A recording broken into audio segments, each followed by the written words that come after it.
Listo. Soy maniática del orden y la Listo. Iniciamos. Hoy dará inicio el juicio en contra de José Venustiano Carranza Garza. Fue un importante político y empresario mexicano, presidente de México de 1917 a 1921, año en que fue asesinado por las tropas del general Rodolfo Herrero. Señor, ¿tiene la palabra el fiscal? Perdón, ¿de qué se le acusa, señora? ¿De qué se le acusa? No, a mí me dijeron que él iba a decir eso, que yo no hablara. Orden en la sala. Señor juez, señor defensor, señor jurado, honorable asamblea, como todos los juicios que hemos llevado a cabo en este salón, este también se llevará a cabo bajo las mismas normas y siguiendo los mismos principios y lineamientos. Esto es, aquí solo se juzgará del señor don Venustiano Carranza, aquí presente, el aspecto de su hacer y actuar como hombre público, su actuación como primer jefe del ejército constitucionalista y como presidente, ya que el actuar de su vida privada ni la tocamos ni tenemos derecho a hacer. Como todos sabemos, este señor, Venustiano Carranza, al desarrollarse los acontecimientos vergonzosos y crueles de la escena trágica, era él gobernador del estado de Coahuila. El día del desenlace de los acontecimientos que culminaron por los asesinatos del presidente de la República, señor Francisco I. Madero, y del vicepresidente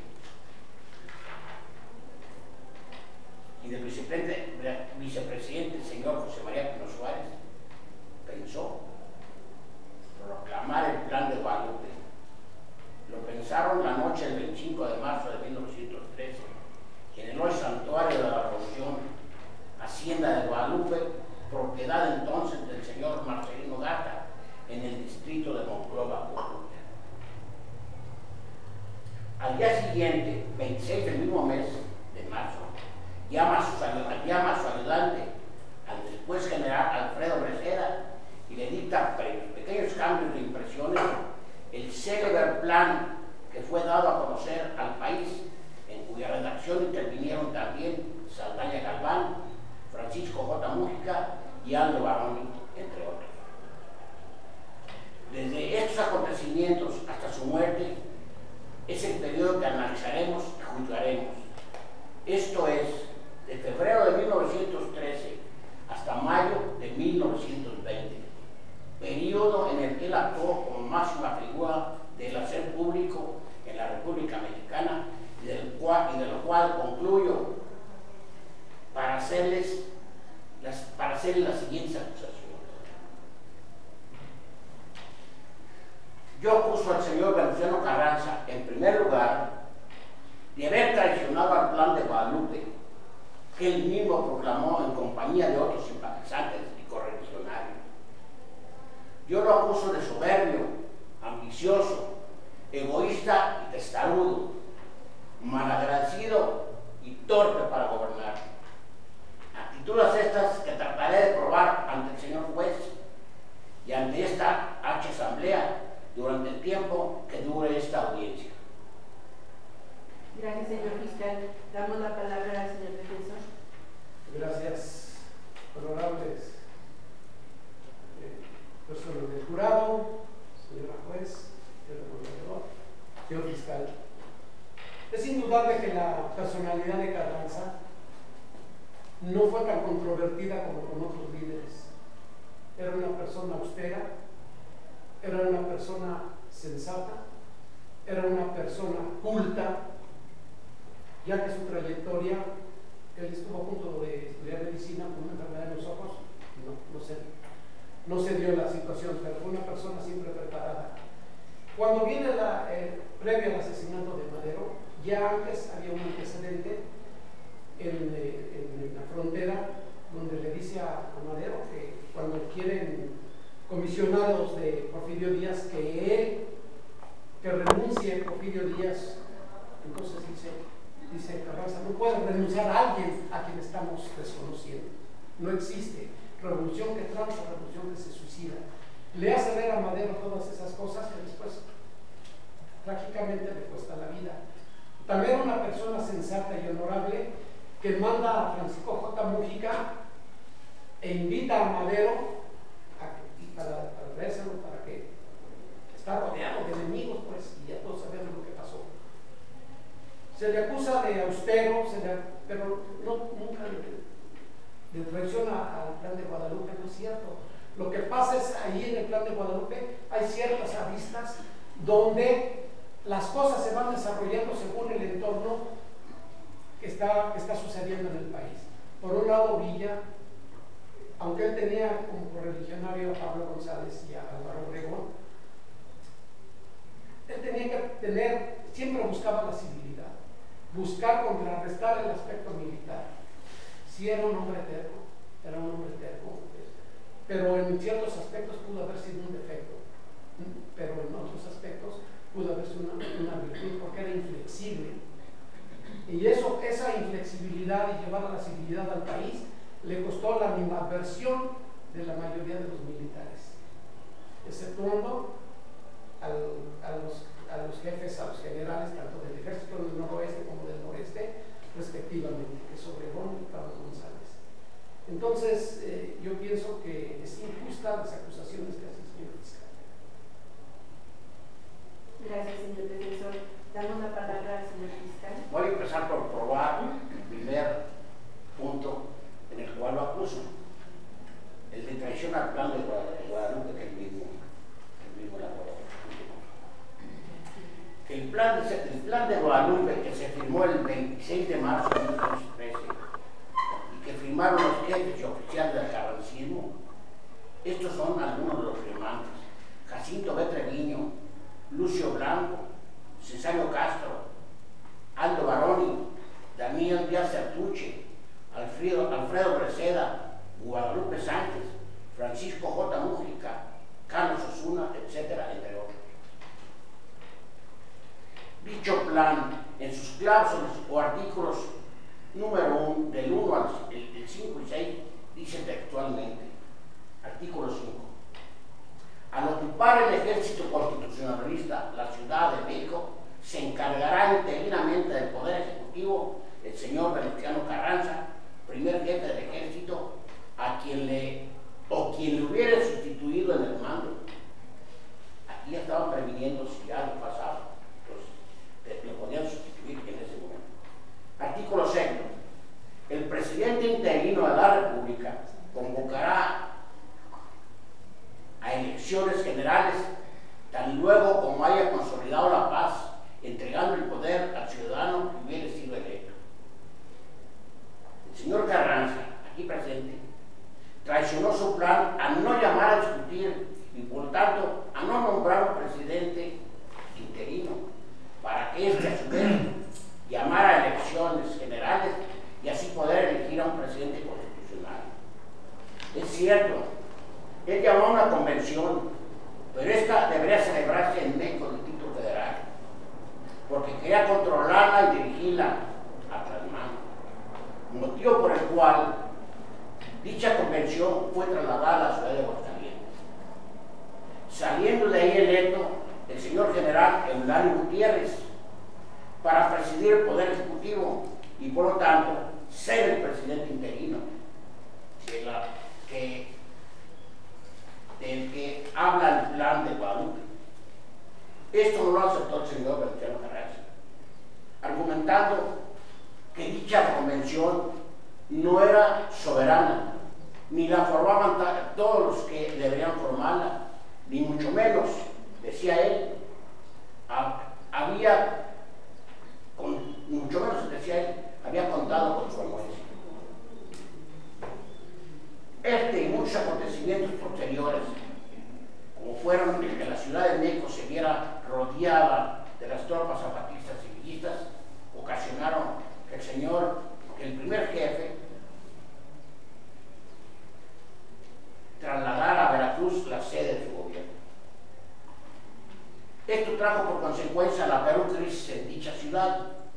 pues esta se vio amenazada por la inseguridad, el hambre, la enfermedad, la terrible pobreza, los robos y los asesinatos. Mientras él cómodamente veía los acontecimientos desde las cálidas playas y soñaba en que las leyes pondrían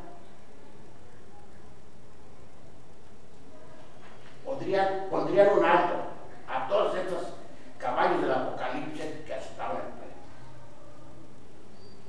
Soberbio. El señor Carranza nunca fue revolucionario. Acordémonos, la revolución la hicieron los pobres, los asalariados y las clases marginadas del medio rural. Él era rico, era herencia del porfirismo y del reyismo. Además, era gobernador de su estado. Si entró la revolución, no fue por vengar a Madero, fue porque quería inmortalizarse, trascender y figurar. Además, ¿por qué no decirlo? Divisaba a lo lejos la codiciada silla y no la de montar como se lo imaginaba Eufemio Zapata. Porque han de saber que cuando estaban los zapatistas y los villistas rodeando la ciudad, hicieron un desfile. Entraron al palacio Emiliano Zapata, Villa y sus más, su estado mayor. Y a la hora que Eufemio Zapata vio la silla, la famosa silla de la que tanto se hablaba, su expresión fue: ah, caray, yo pensaba que era de montar. Por eso les hablo de señalamiento. Otra prueba fehaciente y contundente de la megalomanía y soberbia fue la Constitución de 1917.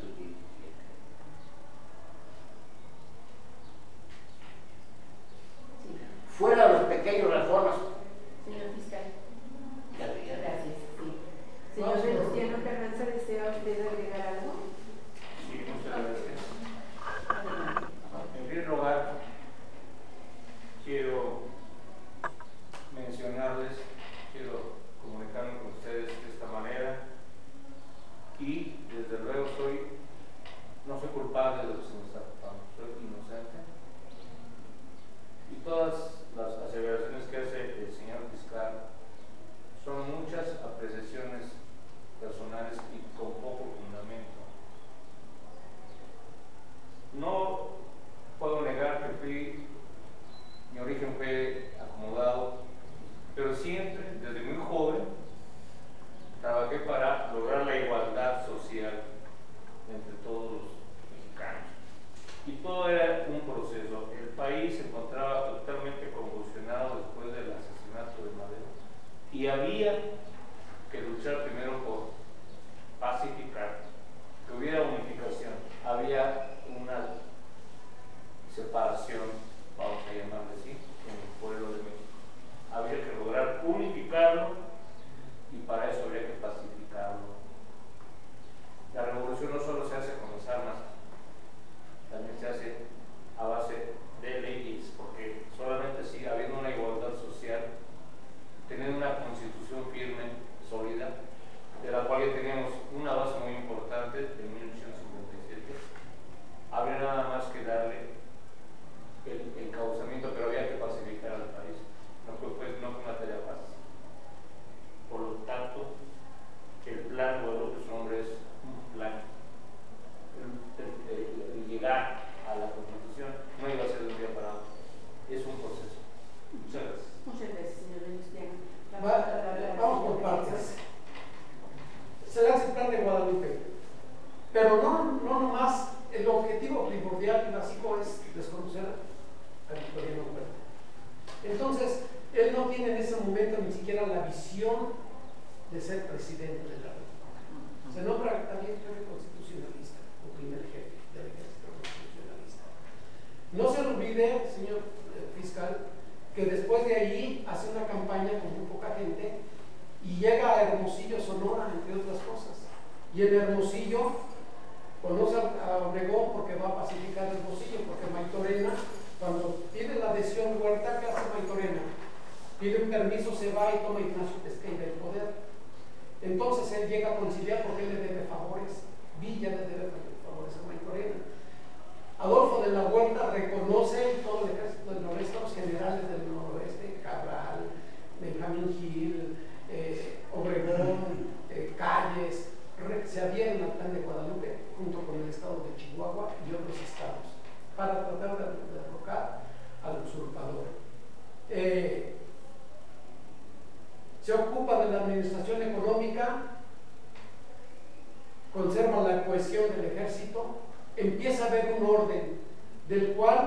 obviamente los que llevan agua a su molino no les conviene tener una organización, un orden, una civilidad. Es cierto, él no fue revolucionario, y aunque haya sido reyista, en aquel tiempo no pintaba Madero todavía. Entonces, permítame, señor defensor, usted se debe dirigir al jurado, no al fiscal. okay, estoy de acuerdo. Entonces, en 1914 suceden una serie de circunstancias que obligan, presionan a Victoriano Huerta. Entre ellos, mucha desobediencia de Villa. Villa había desobedecido a Madero. Acuérdense que cuando toma Ciudad Juárez es desobediencia. Viene Carranza, no lo acepta, nunca lo acepta, pero tiene que sujetarse a cierta civilidad, y a lo mejor por conveniencia o quizá por convicción o porque no le quedaba otra. Villa acepta ciertos aspectos del liderazgo de Carranza. La gente está con Carranza porque busca un orden. Él no es revolucionario militar, es un civil que busca una organización desde el principio y desencadena en la Constitución de 1917. Y uno de los redactores, que más me encanta un poquito, también de los que están ahí inmiscuidos, es Obregón en el artículo 27. Entonces, siempre hay una razón. No puede, él nunca quiso ser, ni siquiera ser que le llamaran general, por eso fue primer jefe constitucionalista. Cuando llega a Veracruz, como dice el señor fiscal, acuérdense que Estados Unidos había invadido, tenía tomada Veracruz, incluso la bombardea por unos problemas con los intereses petroleros que hay. Lo peor que le pudo pasar a Villa es que Estados Unidos reconoce como gobierno a Venustiano Carranza.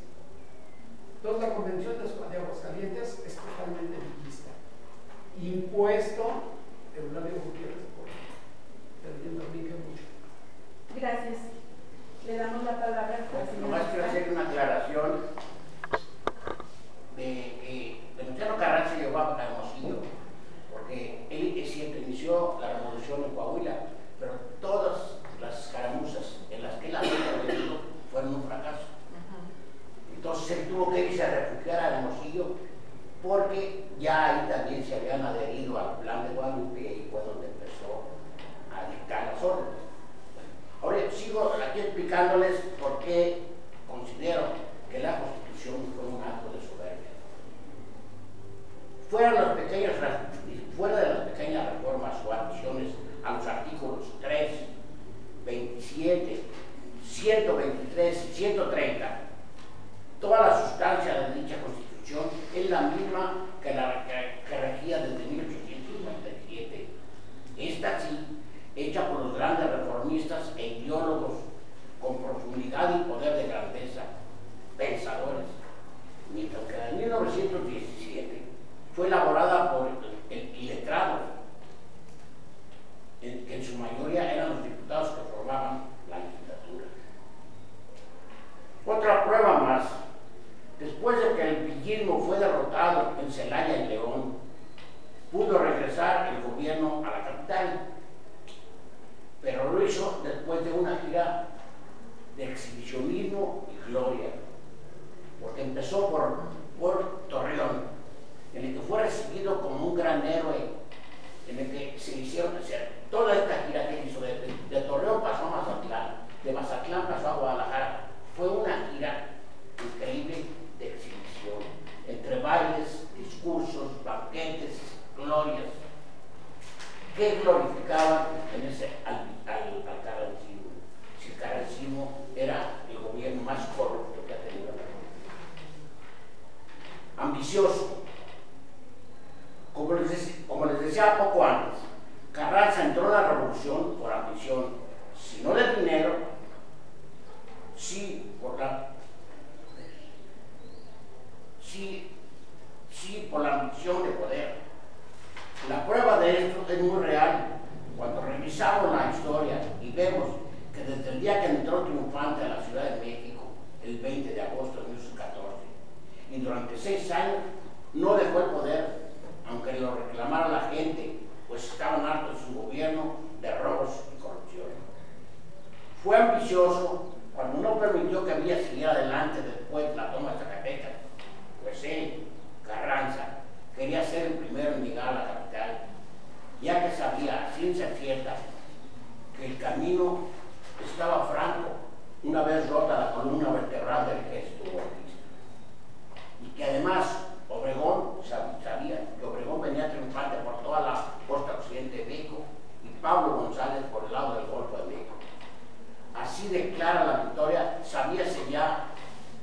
frente del gobierno como primer jefe del ejército constitucional. Gracias, señor fiscal. Damos la palabra al señor defensor. Gracias. El señor fiscal habla de ambición. ¿Quién no? ¿Quién era ambicioso ahí? Villa. Villa tenía el ejército más poderoso de la época. Zapata se suscribe a un círculo nada más, el agrarismo, pero no nada a nivel nacional. Zapata nada más se congrega a un núcleo, que viene siendo Morelos y estados circunvecinos, nada más. Claro, desde el punto de vista que yo tengo de los revolucionarios de la época, el plan de Ayala es el más coherente y el más loable y el más noble. Pero también no olvidemos que atrás de él está pues Gildardo Magaña, Otilio Montaño, Antonio Díaz Soto y Gama, que por cierto en la convención de Aguascalientes los zapatistas fueron invitados por Felipe Ángeles y convencidos, pero no iban ni siquiera para votar, iban de observadores. Y Antonio Díaz Soto y Gama, todos los zapatistas, 26 generales que iban, no iban con la intención de hacer pesar su voto, iban de observadores, tenían prohibido por Zapata participar activamente en ese sentido. Entonces el zapatismo queda exento de ahí. El villismo es el que pesa ahí. Villa no era ambicioso. Lo que pasa es que no tenía la capacidad de comandar un ejército, hasta ahí nada más. ¿Cuál era el objetivo de Villa al final de cuentas? Imponer un personaje que él pudiera manejar y seguir siempre igual. Y tal vez todos los demás, porque también Obregón, uno de los más grandes estrategas que hubo junto con Felipe Ángeles, sin ser militar, Obregón, con esa claridad, pues ya ven lo que le pasó a Villa por desobedecer a Ángeles. Entonces, volvemos con Venustiano Carranza. Sí tenía la ambición de llegar al poder, de sentarse en la silla, tan es así que no lo soltó, pero siempre pensando en una organización, porque las leyes las pone él, no las pone nadie, ni Zapata, ni Villa, ni Pablo González, ni Obregón, ni nadie, tan es así que Obregón, por un lado por el noroeste y por el lado del noroeste y centro, Pablo González con todos los adeptos apoyan a Carranza. ¿Por qué? Porque se busca una organización de la que Villa no quiere sujetarse. Y tal es así que comete tropelía y media, asesinó a unos norteamericanos para desatar un problema que posiblemente le cueste el puesto a Carranza. Carranza manda una protesta ante el presidente Wilson y la expedición punitiva también es con otro fin, con el doble fin de tumbar a Carranza. Entonces, una persona atacada por todos lados tiene que guardar una civilidad, no puede soltar el poder a quién. ¿A quién estaba capacitado en ese momento para dejar el poder Carranza? No había una persona a Villa. Dejar a Villa solo él desobedece. La toma de Torreón contra las instrucciones. No quiere, en la toma de Zacatecas, los originales eran los hermanos Arrieta, como si no me equivoco, y Pánfilo Matera. Y él no quiere nada con ellos, se toma todo eso. Claro, fue la debacle del huertismo. Reconociendo a Villa en ese sentido, él acaba con el ejército federal. Villa, no, nadie más. Villa es el que obliga prácticamente a que Huerta se vaya. Pero siempre, tal vez así que le niega el carbón, le niega cosas porque sigue desatado Villa, le niega pertrechos y carbón. Entonces se sujeta, lo hace general de división, que era uno de los corajes de Villa. Entonces hay que entender también el entorno y la época en que se vivía y no poder soltar el poder así. No se podía haber convocado elecciones, tal vez haya sido su pecado, convocar elecciones. Pero después del plan de Guadalupe hay una carta anterior cuando manda a la convención de Aguascalientes donde dice, yo me voy del país, pero que se vaya Villa también. Si sale Villa, yo chavo, salimos los dos, renunciamos. Villa dice que sí, y hay presión a Villa el espíritu de la convención de Aguascalientes. ¿Qué pasa ahí? Los zapatistas se van a la Ciudad de México. Villa entra a la Ciudad de México con Zapata, que Eugenio Zapata tiene una frase que quiere quemar la silla, ¿no? Pero primero Obregón es el que manda ahí, pero es el ejército constitucionalista. Entonces, señor defensor, perdón, le agradecemos su intervención, señor fiscal, adelante. Antes antes de seguir yo con mi defensa, quiero hacer unas aclaraciones al señor defensor. Entre los ideólogos, entre comillas, que venían de Juan Zapatistas, usted mencionó a Antonio Díaz Ortega. Yo creo que más que ideólogo era un consumado enemigo de Zapata, porque aunque andaba con él, era realmente un demagogo. Todo lo que las intervenciones de él en la Convención de Aguascalientes, que entre paréntesis, él fue el que la dominó en cuanto a oratoria y la que la sacó casi de los principios que tenía la Convención por demagogo y traicionero. Bueno, esa es una aclaración.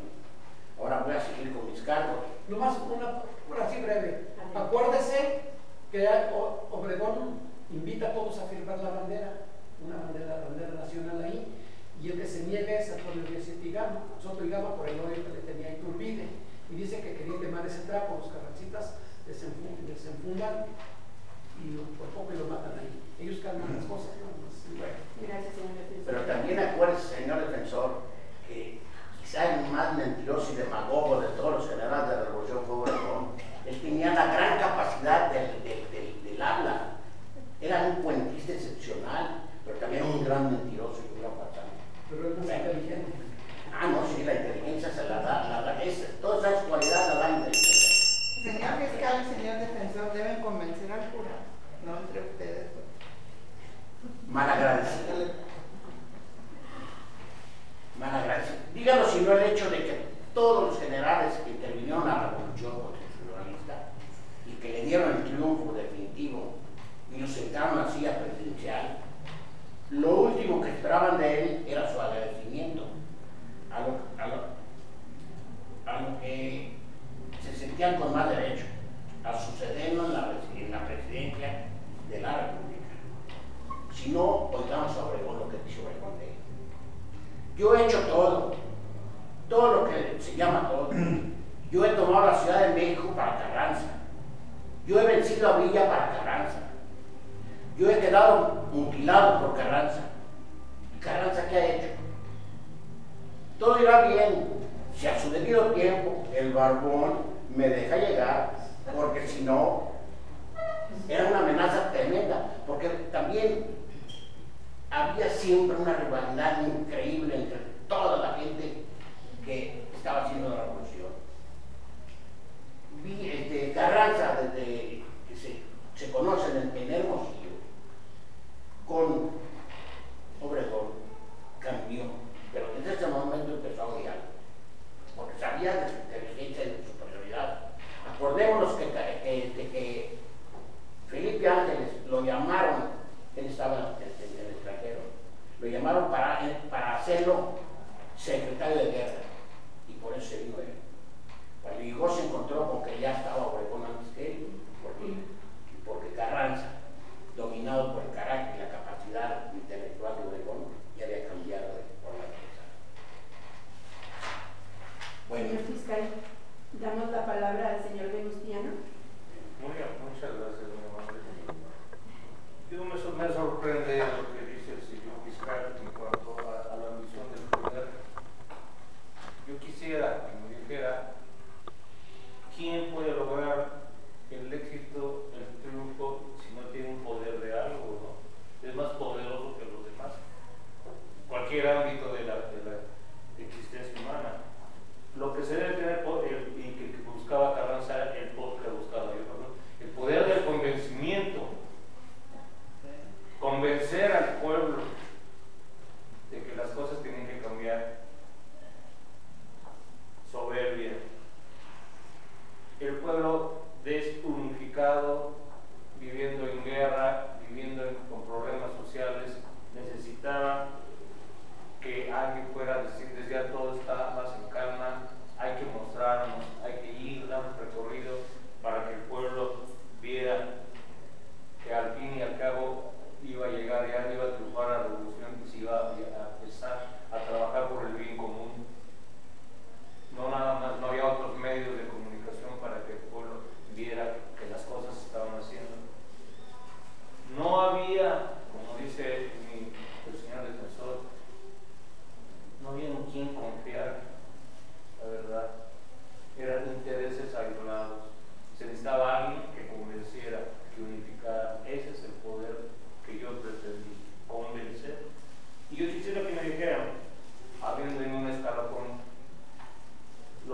segundo no son también del primero, del PP. Yo doy órdenes y los cumplen bien. Él es el que triunfa, es el que tiene el éxito. Obregón lo tuvo y yo que era su jefe, no. Yo también merezco el triunfo. Gracias. Gracias, señor Luciano. Damos la palabra al señor defensor. Exactamente. La cabeza no puede entrar en todos lados. Alguien tiene que ser el líder. Y los grandes revolucionarios lo siguieron. No fue gratuito, también hay que reconocer cómo siguieron a Villa. Pero no se compara la capacidad de Obregón o de Pablo González con los lugartenientes, posiblemente de Zapata, y tal vez Zapata tenía más ideólogos, tenía gente más preparada que los villistas. Los villistas eran generales, y don Fierro, y Tomás Urbina, y Maclovio Herrera, y todos ellos no eran guerrilleros, no eran ideólogos, no pensaban, ellos atacaban y arrasaban con todo. Villa era un líder, eso no se reconoce la capacidad de Villa. Al nombre de Villa, 50,000 gente estaban en su servicio. Ese es un liderazgo impresionante. Pero todos llevaban una ambición, todos querían. Recordemos que realmente la revolución termina al triunfo de Madero. Después del asesinato de Madero viene una rebatinga por el poder. Ya no es tanto tumbar. Se va Porfirio Díaz, Madero no sabe, bueno, ya lo juzgamos, ya lo vimos, le cuesta la vida. Ahí termina la revolución. Después de ahí es lucha por el poder. Ya no es revolución, es una revolución, es un grupo intestino entre hermanos. Ya no es contra el ejército nada más, como todos se aglutinaron. Originalmente todos se aglutinaron para tumbar a Díaz. Después aquí cada quien llevaba agua a su molino por todos lados. Todos veían a lo lejos, la silla presidencial, llámese Obregón, llámese Villa, en otros términos, como les dije. Villa un representante. Y en la convención de Aguascalientes, a las orillas de Aguascalientes, estaban tanto villistas como gente de Pablo González. No debería haber estado, porque Villa no fue a la convención de Aguascalientes, ni fue Carranza, ni fue Zapata. Fueron representantes. Eso de que Antonio Díaz Oquigama era un traidor, siempre fue zapatista. Pero ¿quién no era traidor allí? Todos estaban cuidando de todos. Las ambiciones de Obregón, ¿cuáles fueron a lo lejos? El problema que desata el problema con Carranza es Bonillas. Eso se ve después. Y la Constitución de 1917, el autor intelectual y lo redacta en una maquinita es Carranza. Y es las leyes que nos están rigiendo, con sus modificaciones que siempre han existido. Claro, inspiradas en la Constitución de 1857. No podemos tirar de soslayo siempre la civilidad y el orden que se quiso imponer, que los demás no lo quisieron aceptar. El problema de Carranza es el enfrentamiento que siempre tuvo con Villa y siempre la premura de Zapata de que se aplicara el plan de Ayala, pero lo quería así ya. Señor defensor, gracias. Me faltó Ángeles. Damos la palabra al señor fiscal. Así como les dije yo que pensaba Obregón, así pensaba también Pablo González, que entre comillas, quiero decir que Pablo González fue el más inepto, el más torpe y el más estúpido de todos en general, y el más ambicioso. Plutarco Elías Calles, Adolfo de la Huerta y otros más, a los que su desmedida ambición los hacía sentirse con los merecimientos suficientes para llegar a la meta, llegar a la grande, como le dicen, al corazón, al cargo mayor, a la del presidente de la República, ya que todos se autonombraban libertadores de México, aunque en honor a la verdad, y por qué no decirlo,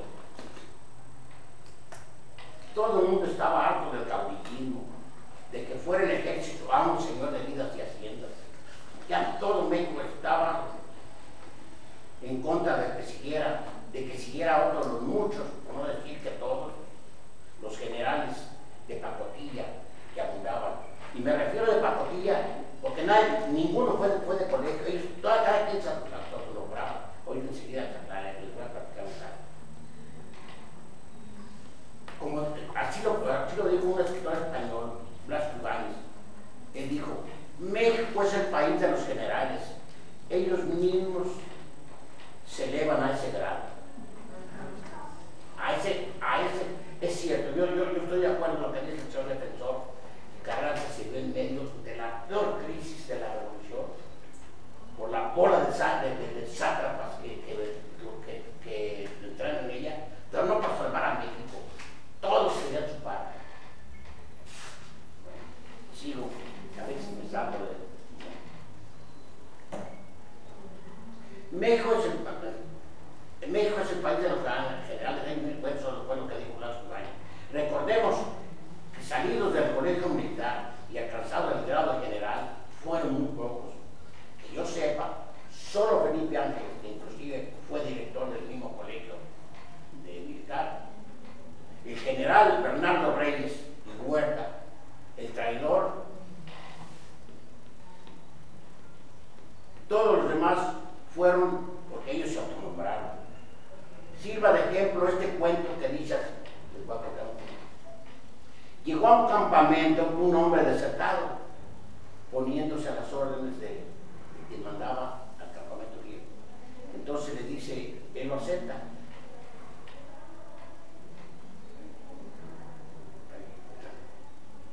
Él lo acepta pues en su parte. Dice, mire, lo voy a aceptar como teniente. Y entonces le contesta, como teniente. Dice, anoche mi gente me nombró general.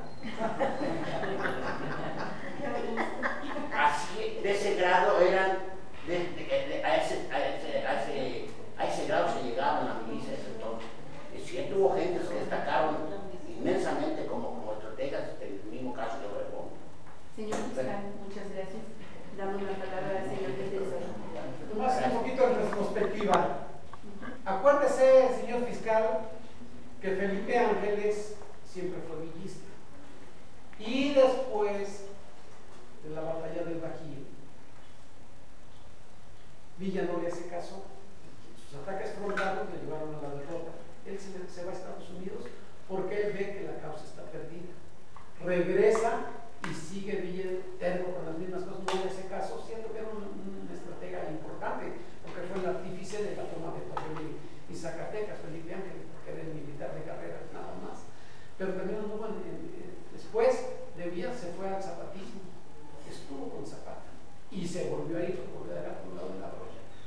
Todos llevaban un interés, no había lealtad. Con eso quiero decir que no había lealtad para nadie. Para donde estuviera el poder, iba la mayor de la gente. No se le olvide también que Carranza es el primer revolucionario social que hizo la primera revolución social en América, el que instituyó bases, fue el ideólogo ya concreto del municipio libre, del divorcio, de leyes de minas, controlar al poder económico de Estados Unidos para evitar el saqueo en toda su esplendor. Él protestó cuando Villa arbitrariamente se mete Columbus, mata norteamericanos para crear un conflicto. Él protesta y le dice al general Pershing, el ejército federal lo va a combatir usted mientras usted esté en el territorio mexicano. Siempre con mucha dignidad el gobierno de Estados Unidos lo reconoce como presidente. Y el otro, usted habla de Plutarco Elías Calles, no se le olvide también que Plutarco Elías Calles es el que calma todo el movimiento revolucionario de los generales y empieza una civilidad con un partido discutible después de lo que usted quiera. Pero él aglutina todas las huestes que están en discordia. Nadie lo pudo hacer hasta que llega Calles. Entonces, no son ambiciosos, pero ¿quién no? Volvemos otra vez a lo mismo. Entonces ellos son los forjadores del México moderno, le pese a quien le pese. Uno con la Constitución de 1917 que nos está rigiendo, y el otro pues al calmar a todos los generales con todos los defectos que haya tenido, y empieza la civilidad de México. Se calma México, deja de haber muertos. Después del PNR, el Partido Nacional Revolucionario, deja de haber muertos, cuando menos tratados abajo de la mesa después de los muertos. Entonces, Carranza, claro que tuvo defectos, claro que era un hombre terco, pero era un hombre culto y honrado. Ya sé que nos volvemos pero ahí se puede ver. Muchas gracias, señor defensor.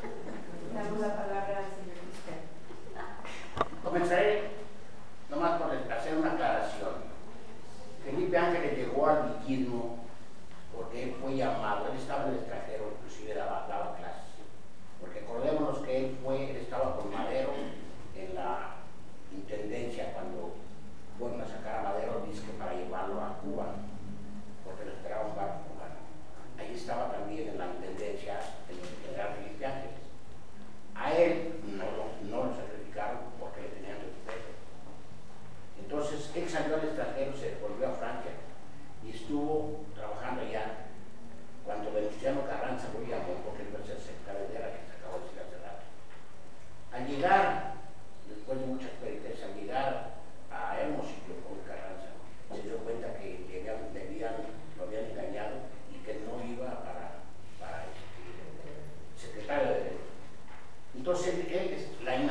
había en ese momento la Biblia. Entonces él llegó al villismo porque era el único que estaba ahí. Entonces llegó ahí y claro, Villa lo aceptó porque sabía que era un gran general. Sigo con mis acusaciones. Torpe para gobernar. Lo llamo así, o le doy este calificativo, porque acordémonos que fue su gobierno el más corrupto e ineficiente de los salidos de la revolución. A tal grado que la gente que no perdona y que sabe hacer bromas hasta su desdicha, les decía con sus uñas listas para nombrarlos constitucionalistas. O también los llamaba carranclanes. Y al verbo robar le dieron un nuevo sinónimo, el de carrancear. Su gobierno se caracterizó también por la falta de respeto hacia la Iglesia Católica y sus ministros, pues convirtieron varios templos en cuarteles, profanaron las reliquias que para los católicos son sagradas, o sea, el caos total. Ya que además del desorden, así los años de mayor hambre, miseria y falta de justicia, pues esta cada quien se la llegaba por su cuenta, proliferando como nunca los robos, asesinatos y los atropellos a las gentes, por supuesto a los más pobres, hasta culminar con las epidemias como el tifo, llegando a registrar la historia el año 15 o 16, porque les digo que 15 o 16, aunque lo que yo leí dice que el 15, pero mi mamá me dijo que 16. Les juro que con esa certeza te lo digo porque mi mamá lo vivió. Mi mamá lo dijo. Perdón, como mi mamá decía. Entonces, perdón, me aclaración. Como el año del hambre. Sobre los habitantes de la Ciudad de México cayeron las 7 plagas de Egipto. No solo la ciudad, también el campo la azotaron estas apocalípticas plagas. Con esto termino yo mi defensa. Quiero decirles que no dejo de perdón, con esto termino mis acusaciones. Quiero decirles que para mí es difícil nada más centrarme en los defectos de la persona. No dejo de reconocer muchas de sus aciertos y de sus cualidades, pero yo como acusador tengo que dedicarme exclusivamente a sus debilidades y a sus defectos. Muchas gracias, señor fiscal. Damos la palabra al señor. Por favor, silencio. Orden en la sala. El señor fiscal mencionó muchas frases, muchos chascarrillos, muchas leyendas, pero ustedes saben que hay otra muy importante que dicen que el río revuelto, ¿verdad? Entonces, el país estando en crisis, desordenado, sin existir leyes y una constitución realmente sólida, se presta que todo el mundo, ¿y quién fue? Pues fue él, ¿no? Fue todo, es muy fácil apuntar el dedo hacia un lado, ¿no? Las palabras también se dicen muy fácilmente, atacando, insultando, agrediendo, pero ahí quedan, los hechos son los que cuentan, y mi objetivo era uno solo. Defectos sí, tuve muchos, y una terquedad sí, para lograr mi objetivo principal, que era que el pueblo de México tuviera ya una base constitucional realmente que fuera equitativa, justa y progresista. Solo con leyes se puede llegar a la igualdad social y a la tranquilidad, o sea, la paz. Gracias. Muy bien, muchas gracias. Damos la intervención al señor defensor. Concluyo con lo siguiente. El señor fiscal habla de que ataca al clero. ¿Quién no? ¿Quién no? Un revolucionario que no haya fusilado un cura. No existe. ¿Por qué? Por el gran poder que ejercían, para no entrar en gran polémica. Es el pacificador. Quiero concluir con esto. Carranza realmente es el pacificador de una revolución que causó enormidad, problemas al país, sangre. No podía haber jauja en el país. Si estaba el país revuelto, ¿cómo iba a haber progreso si los campesinos no sembraban, si no estaban levantados? Hasta que hubo un orden constitucional, hasta que hubo leyes, hasta que el país empezó a caminar en base a leyes, a organización. Y él fue el precursor de la pacificación del país en ese sentido. Carranza, don Venustiano Carranza, inocente. Bueno, muchas gracias, señor defensor. Adelante. ahora vamos a darle 5 minutos a nuestro jurado para que deliberen y den el veredicto. ¿Me permite nomás una pequeña intervención?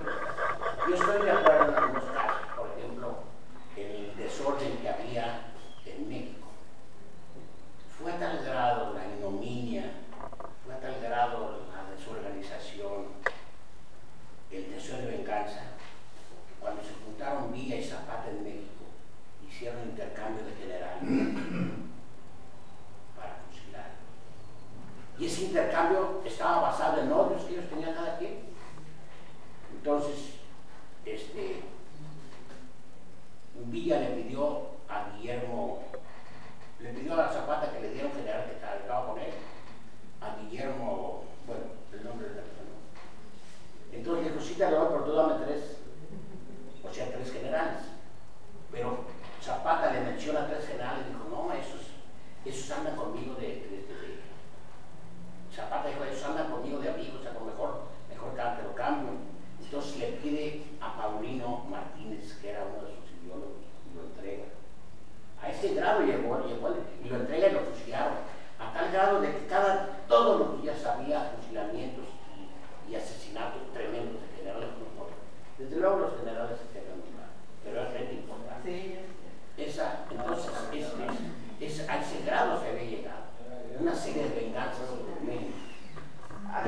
Aquí me gustaría nada más decir este pequeño dicho que dice, solo se domina la bestia a través de la estrategia. Empezaban como ladrón.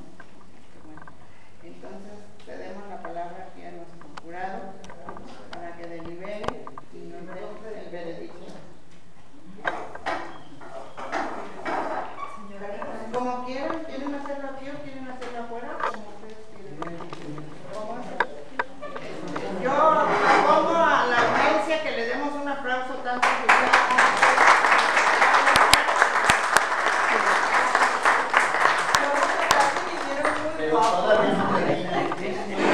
no termina, pero vamos a reconocer. Pero no se acuerden que no son enemigos. Algo que debemos tomar en cuenta, yo creo que la maestra Florita nos ha observado que hemos ido mejorando los temas. Pero aquí lo que no se ha mejorado es que entre ustedes dos no es la discusión, es con el jurado. Es que se lleva Desde el principio se ha hecho eso y no. Fue una muy buena observación. a la salida Y empiezan a subir de tono. El papel del fiscal es muy difícil. Acuérdense cuando Don Toño estuvo acusando a Benito Juárez. Es difícil, entonces no es personal. Yo digo que es más fácil. Es una. Para mí es más fácil ser fiscal. Sí. Porque es muy fácil encontrar lo que. Porque es más peleonero. No, pero es igual. Depende del personaje. Sí, depende del personaje. Este fue un personaje muy controversial. Oiga, señor Don Venustiano, no ande sacando el recibo de la luz, acuérdese.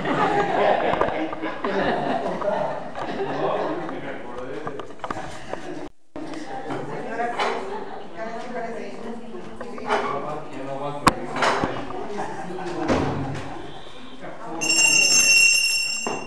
Continuamos con la sesión. El jurado le gustaría decir cada uno su veredicto. ¿Por quién empezamos? Ustedes deciden. Bueno, yo lo consideré culpable sobre todo basándome en el juicio que está aquí presente, lo que presentó el fiscal y lo que presentó el defensor. Y a mí se me hizo una muy buena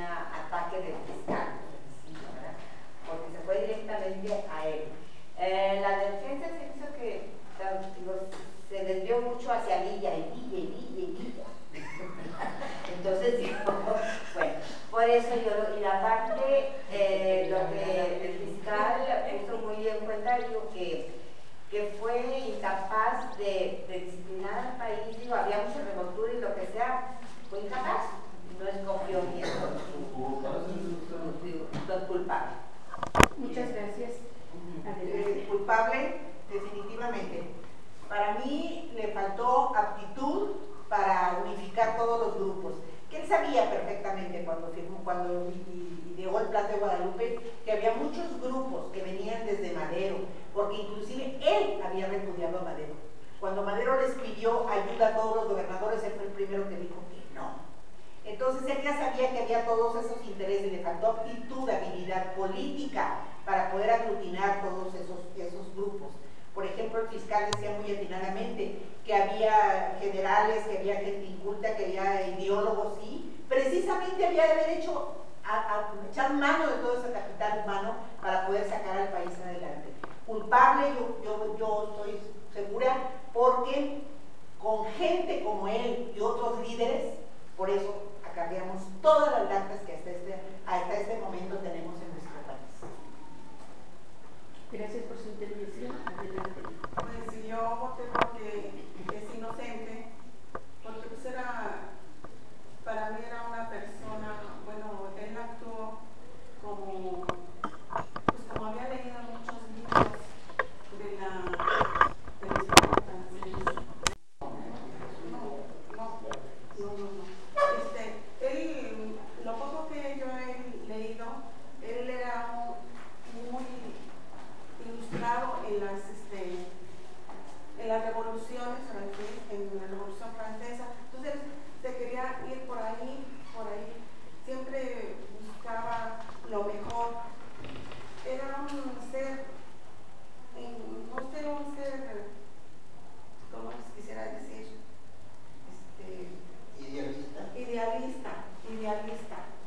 Idealista. Entonces yo lo considero que pues no lo ayudaron muchas personas. No se codió con gentes que lo pudieran ayudar, porque aparte era soberbio. Pero sí lo considero para mí que fue Muchas gracias por su intervención. Sí, yo también lo considero culpable porque tuvo la oportunidad de haber llevado a México a cambiarlo. Creo que era un hombre inteligente y tenía la preparación por sus orígenes, pero eso fue insuficiente, pues no expresaba los ideales con los que había luchado, y cuando tuvo la oportunidad de aliarse o hacer cosas, pues lo ganó a lo mejor algo así. Bueno, Adelante. para mí, una persona que tiene muchos ideales me parece muy perfecto. Yo quiero para mi país cosas buenas aquí, cosas buenas allá, que todo vuelva a la normalidad. Me gusta mucho que haya tenido el deseo de pacificar, pero sí lo considero culpable. ¿Por qué? Porque no se rodeó de la gente necesaria, la gente que tuviera los mismos ideales que él, que no buscaran su propio provecho cada quien como se hace en estos casos. En la revolución, por eso se llama revolución, porque son revueltas, y como dicen, a río revuelto, ganancia de pescadores. Entonces, él cometió el error de, sí, tener gente capaz en eso, pero él se iba. Él los dejaba solos, les daba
máximo en el trabajo.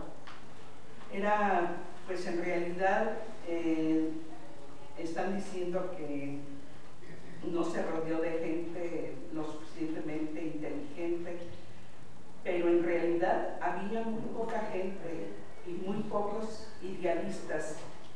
Entonces, para mí, es inocente. Gracias. Adelante, presidente. Bueno, juicio al personaje de nuestra historia, don José Venustiano Carranza Garza, para deslindar aciertos y errores que se le acusan a nuestro personaje, presidente de la República. Para mí, en lo personal y de acuerdo con toda nuestra mesa directiva, es culpable.